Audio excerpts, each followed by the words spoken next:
Om Namo Bhagavate Vasudevaya. Om Namo Bhagavate Vasudevaya.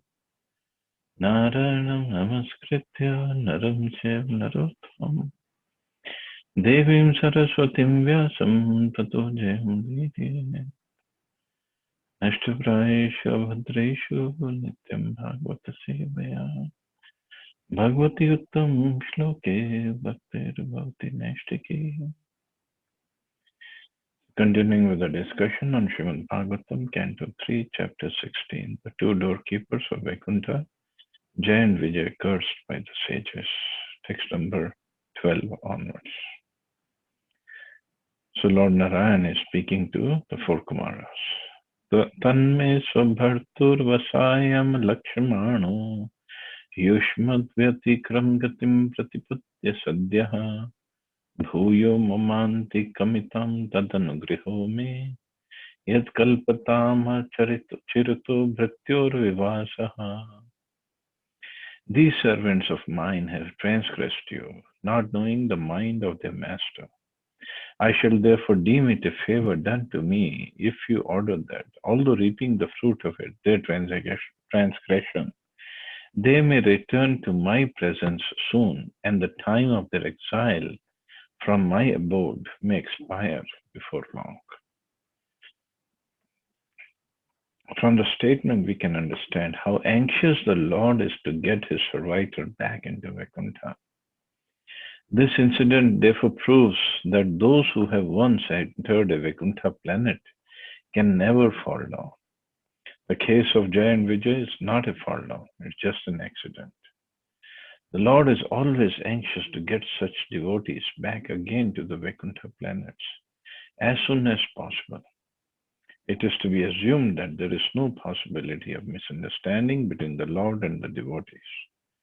But when there are discrepancies or disruptions between one devotee and another, one has to suffer the consequences, although that suffering is temporary.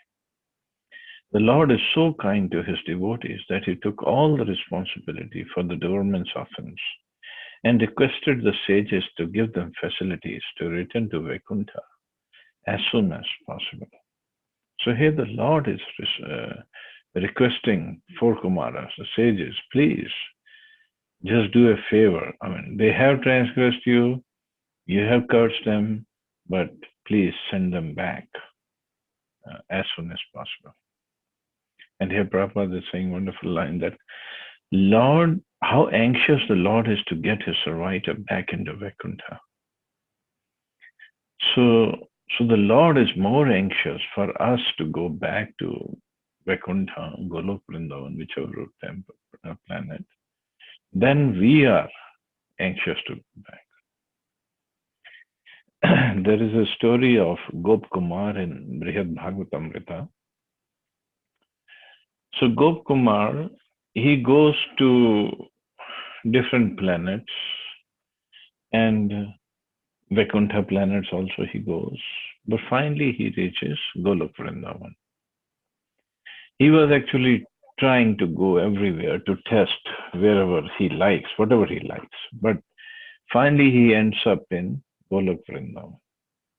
And he enters Golok Vrindavan at the Godhuli time, means when Krishna and Balram are coming back from the forest with their boyfriend, with the cows, and that is the time he enters Golok Vrindavan. So he goes to the place where Krishna and Balram, they're bringing the cows back, and Krishna sees Gopkumar from a distance. He runs towards Gopkumar and to see him back, and Gopkumar goes towards Krishna, and then they both embrace each other. They saw, looks like they've seen each other after a long time.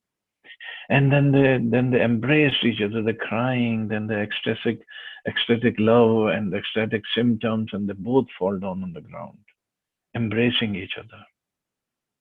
And they both fall down, fainted. They fainted and fell down. Fainted because of the ecstasy of happiness, seeing each other of such a long time. After a while, Gop Kumar gets up. He comes back into consciousness. He gets up, and Krishna was still fainted. Means Krishna will be more happy, ecstatically happy, to see us go back to Golok Vrindavan than we would be. And here it is said, the Lord is anxious to get his servitor back to Vaikuntha. It's just we are so stubborn that we say we don't want to go back. The Lord is making all the arrangements for his devotees to get back. But we are so stubborn. No, we don't want to go back. We still want to remain here and try to squeeze the last bit of that juice out of that sugar cane. Chew the chewed. We want to chew the chewed, means we want to squeeze the last bit of enjoyment that the senses may offer. And we think this is very pleasurable world. There, Lord Narayan, or in Golok Vrindavan, Krishna himself is waiting for us to come back. Desperately waiting, anxiously waiting. But we want to make him wait so a little longer, huh? And here the Lord is saying, so let these two doorkeepers, they come back as soon as possible. Text 13. Brahma vacha athatasya shatim devim rishikulyam saraswatim nasvadya manudashtanam tesham atmya api tripyata. Brahma continued, even though the sages had been bitten by the serpent of anger, their souls were not satiated with hearing the Lord's lovely and illuminating speech, which was like a series of Vedic hymns. So they were still angry, but they were not satiated by their anger.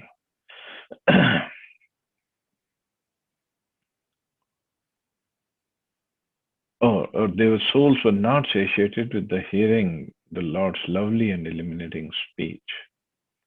Satim vyadai shanvanto lagvim gurvart gavaram vigaya gad gambhiram na vidustachakirchitum.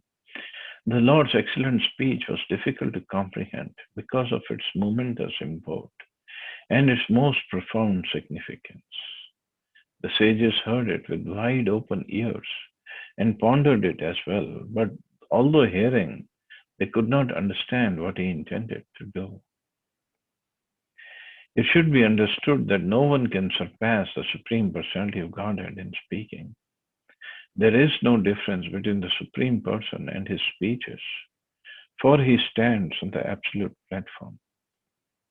The sages tried with wide open ears to understand the words from the lips of the Supreme Lord. But although his speech was very concise and meaningful, the sages could not completely comprehend what he was saying. They could not even comprehend the purport of the speech or what the Supreme Lord wanted to do. Nor could they understand whether the Lord was angry or pleased with them, because the sages was angry and they could not really understand what the Lord is trying to do or trying to say. Te yoga maya rabdha parameshtya mahodayam prochu pranjaleo vipraha prahrishta shubhitatvachaha. The four Brahman sages were nevertheless extremely delighted to behold him. They experienced a thrill throughout their bodies. They then spoke as follows to the Lord, who had revealed the multi-glories of the Supreme Personality through his internal potency, Yogamaya. The sages were almost too puzzled to speak before the Supreme Personality of Godhead for the first time, and the hairs of their bodies stood erect due to their extreme joy. The highest opulence in the material world is called Parameshthya, the opulence of Brahma. But that material opulence of Brahma, who lives on the topmost planet, within this material world cannot compare to the opulence of the Supreme Lord. Because the transcendental opulence in the spiritual world is caused by Yoga Maya, whereas the opulence in the material world is caused by Mahamaya. So the highest opulence is of Brahma, which is on the highest, topmost planet in the universe. But although these sages, they were at that level, still they could not understand what the Lord is trying to reveal to them, what the Lord is trying to say. Because whatever Lord was saying was through his internal potency, Yogmaya, and that is far, far beyond the Mahamaya. Rishya uchu, na vayam bhagwan vidmas tav dev chikirshitam krito me anugrihashcheti yadakshya prabhashase. The sages said, O Supreme Personality of Godhead, we are unable to know what you intend for us to do. For even though you are the supreme ruler of all, you speak in our favor as if we had done something good for you. So the way the Lord spoke was a little confusing for the sages. The Lord was speaking, Lord was glorifying them, and he was saying, yes, my doormen, my servants were at fault. And the sages got confused. And then he was saying that, please let them come back to me very soon. The sages could understand that the Supreme Personality of Godhead, who is above everyone, was speaking as if he were in the wrong. Therefore, it was difficult for them to understand the words of the Lord. They could understand how the Lord was speaking in such a humble way just to show them his all merciful favor. Brahmanyasya param devam brahmanaha kilte prabhu vipranam dev devanam bhagwanatma devatam. O Lord, you are the supreme director of the Brahminical culture. You're considering the Brahmins to be in the highest position as your example for teaching others. Actually, you are the supreme worshipable deity, not only for the gods, but for the Brahmins also. In Brahma Samhita, it is clearly stated that the Supreme Personality of Godhead is the cause of all causes. There are undoubtedly many demigods, and chief of them are Brahma and Shiva. Lord Vishnu is the Lord of Brahma and Shiva, not to speak of the Brahmins in this material world. As mentioned in Bhagavad Gita, the Supreme Lord is very favorable towards all activities performed according to Brahminical culture, or the qualities of control of the senses and mind, cleanliness, forbearance, faith in scripture, and practical and theoretical knowledge. The Lord is super soul of everyone. In Bhagavad Gita, it is said that the Lord is the source of all emanations. Thus, he is also the source of Brahma and Shiva. So the sages, now they are praying to the Lord that you are the supreme director of Brahminical culture. You're considering the Brahmins to be in the highest position as your example for teaching others. But although you are the source of everything, you're the topmost. Now the sages are trying to glorify the Lord. Tvattaha sanatano dharmo rakshate tanu bhistava dharmasya paramo guyo nirvikaro bhavan mataha. You're the source of the eternal occupation of all living entities. And by your multi-manifestations of personalities of Godhead, you have always protected religion. You're the supreme objective of religious principles, and in our opinion, you're inexhaustible and unchangeable eternally. So that is the position of the Supreme Lord. He's the topmost. He's the objective of our religious principles. He's always protected religion. He's inexhaustible and unchangeable. The statements in this verse, Dharmasya Paramo Guhya, refers to most confidential part of all religious principles. This is confirmed in Bhagavad Gita. The conclusion of Lord Krishna is advice to Arjuna is give up all of the religious engagements and just surrender unto me. This is the most confidential knowledge in executing religious principles. In Bhagavatam also it is stated that if one does not become Krishna conscious, after very rigidly executing one's specified religious duties, all his labor in following so-called religious principles is simply a waste of time. So if one does not become Krishna conscious after very rigidly executing one's specified religious duties, so that is a shlok, Shrama Evahi Kevalam, that whatever work, hard work we have done to perform all the religious duties very perfectly, but somehow if we don't become a devotee of Krishna, then it is only a useless labor and it's a wastage of time. Here also the sages confirm the statement that the Supreme Lord, not the demigods, is the ultimate goal of all religious principles. There are many foolish propagandists who say that worship of the demigods is also a way to reach the supreme goal. But in the authorized statements of Srimad Bhagavatam and Bhagavad Gita, this is not accepted. Bhagavad Gita says that one who worships a particular demigod can reach the demigod's planet, but one who worships the Supreme Personality of Godhead can enter into Vaikuntha. Some propagandists say that regardless of what one does, he will ultimately reach the supreme abode of the Personality of Godhead. But this is not valid. So whosoever we worship, whatever we worship, we reach that planet only. So the demigod worshippers go to the planets of their respective demigods. And Yanti Deva Vrita Devan Pitrinyan, those who worship the Pitras or ancestors, they reach their planets. But Krishna says, those who worship me, they come to my planet. The Lord is eternal, the Lord's servitor is eternal, and the Lord's abode is also eternal. They're all described here as Sanatan or eternal. The result of devotional service, therefore, is not temporary, as is the achievement of highest heavenly planets by worshipping the demigods. The sages wanted to stress that although the Lord, out of his causeless mercy, say that he worships the Brahmins and Vaishnavas, actually the Lord is worshipable not only by the Brahmins and Vaishnavas, but also by the demigods. So now it's a turn for sages to glorify the Lord. So they're saying, you say you worship Brahmins and Vaishnavas, but you are eternally worshipable by Brahmins and Vaishnavas. Not just Brahmins and Vaishnavas, but also the demigods. Tarati hi anjasa mrityum nivrittah sad anugrihat yoginah sabhavan kim sid anugriyet tad yat parah.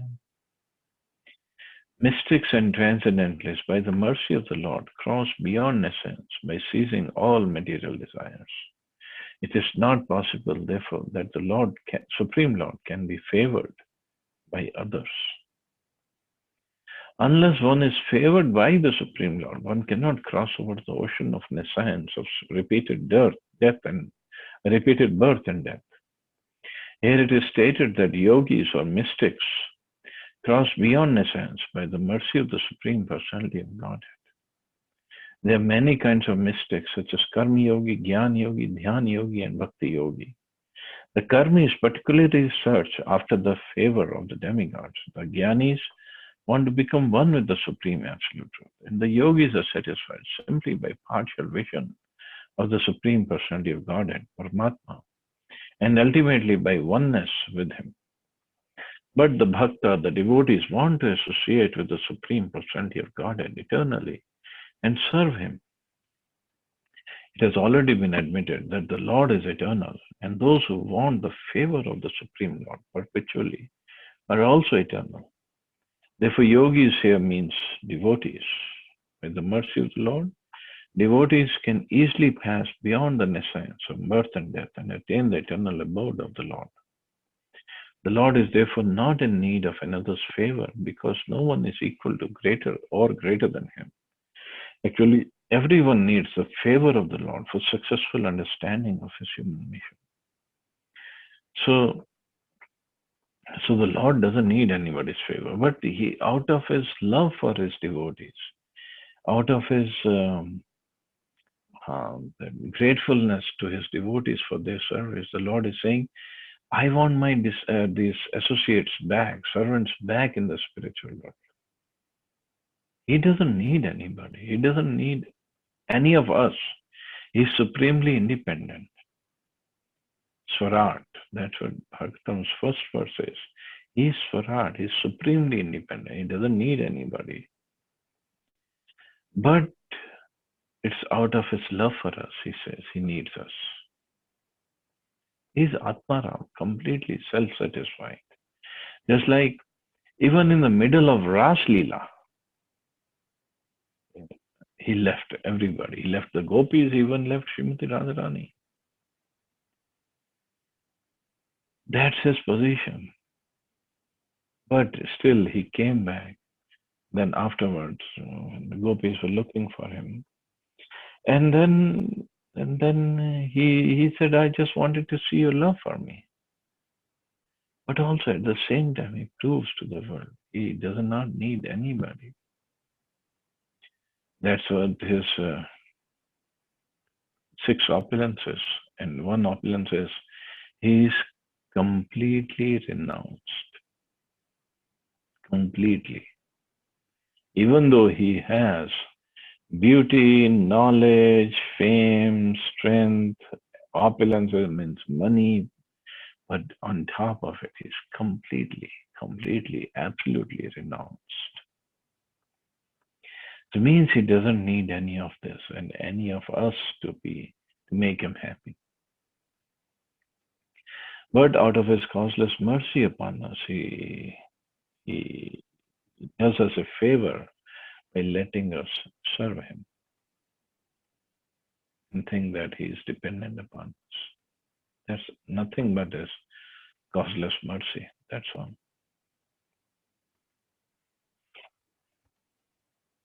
Text 20. Yamba vibhuti rupayatya anuvelamanyar अर्थार्थी स्वशिरसा धृत पाद रेणु धन्यार पितांघ्रि तुलसी तुलसी नव दाम धामनो लोकम मधुवृत पतेरिव कामयाना. The goddess of fortune Lakshmi, the dust of whose feet is borne on the head by others, waits upon you as appointed, for she is anxious to secure a place in the abode of the king of bees, who hovers on the fresh wreath of tulsi leaves offered at your feet by some blessed devotee. As previously described, tulsi has attained all superior qualities due to being placed at the lotus feet of the Lord. The comparison made here is very nice. As the king of bees hovers over the tulsi leaves offered to the lotus feet of the Lord, so Lakshmi, the goddess who is sought by the demigods, Brahmins, Vaishnavas, and everyone else, always engages in rendering service to the lotus feet of the Lord. The conclusion is that no one can be the benefactor of the Lord. Everyone is actually the servant of the Lord. And this is what Chaitanya Mahaprabhu also, or Chaitanya Charitamrita, it is said, Ekila Ishvara Krishna or Sab Bhritya. The only one Ishwar, that is Krishna. Everybody else is his servant.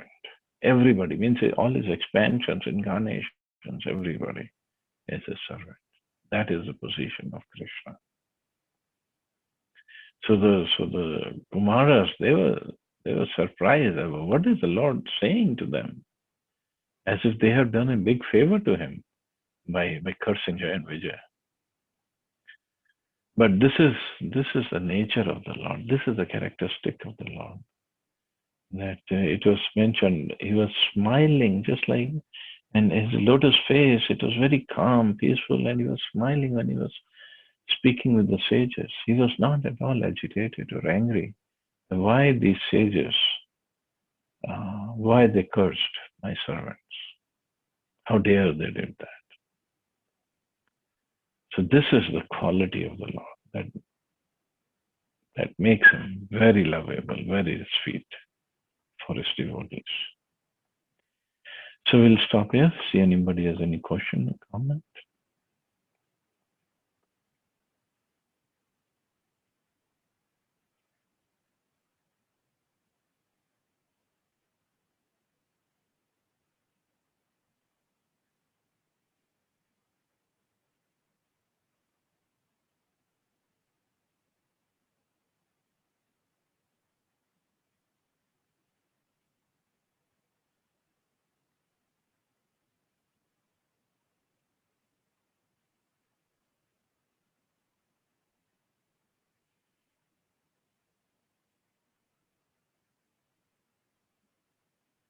Prabhuji, Hare Krishna.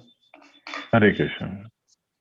Prabhuji, out of the context, one question. A few days, I mean, 3, 4 days back, Kiran Bedi has posted one blog on Twitter or somewhere that there is a Om sound in Surya, also in the sun. Is Mhm. that any given, mentioned somewhere? It, I mean, recently I read that the NASA had done some study of the sound of the sun, and it turns out to be Om. Hmm. I don't know. I mean, this is all going on the Facebook and WhatsApp. Yeah, I don't know. and it got explanation also. The NASA never said that. They just said it's a mild vibration sound, not like a Om sound coming out of the sun. Yeah, so I don't know.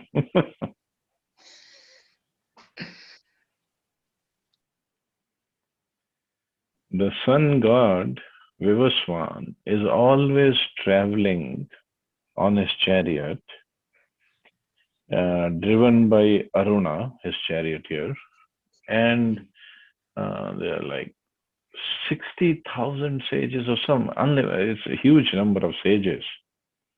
They are sitting on the chariot with sun god Vivaswan, and they are chanting the Vedic hymns always. That's according to Bhagavatam. And that is why when Hanumanji went and he wanted to learn Vedas from sun god, so sun god said, I cannot stop and teach you Vedas. So you have to fly with me or walk with me.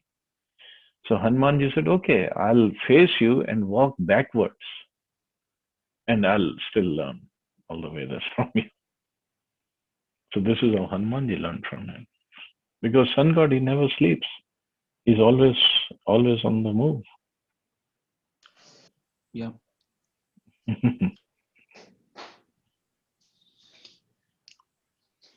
uh, so they are the sages, Valkilya, if I'm not wrong. Valkilya are the sages who are sitting on the chariot of sun god and they're talking describing Vedic hymns.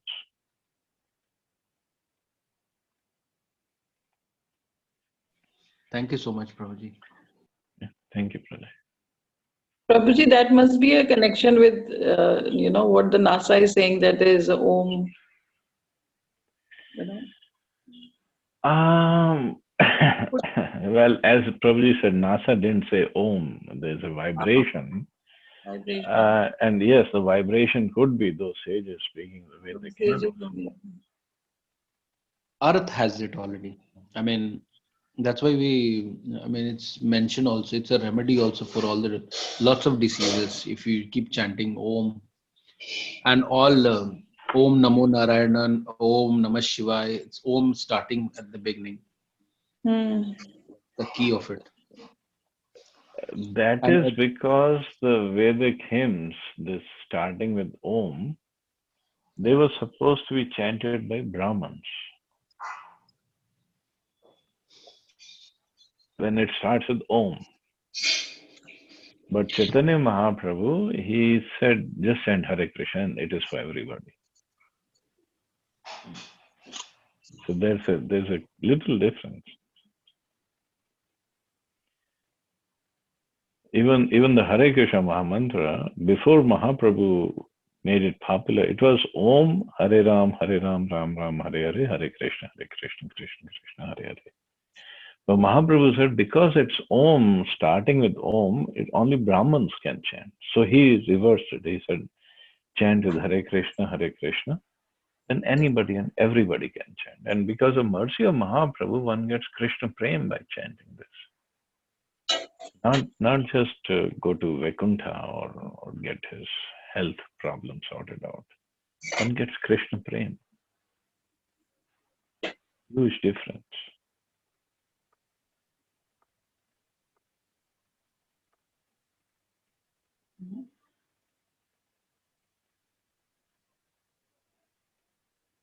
Oh. Is it okay? Thank you, Prabhuji. Thank you. Chalo, we'll stop here. You all have a wonderful day. Hare Krishna. Jai Srila Hare Prabhupada. Krishna. Jai Srila Prabhupada.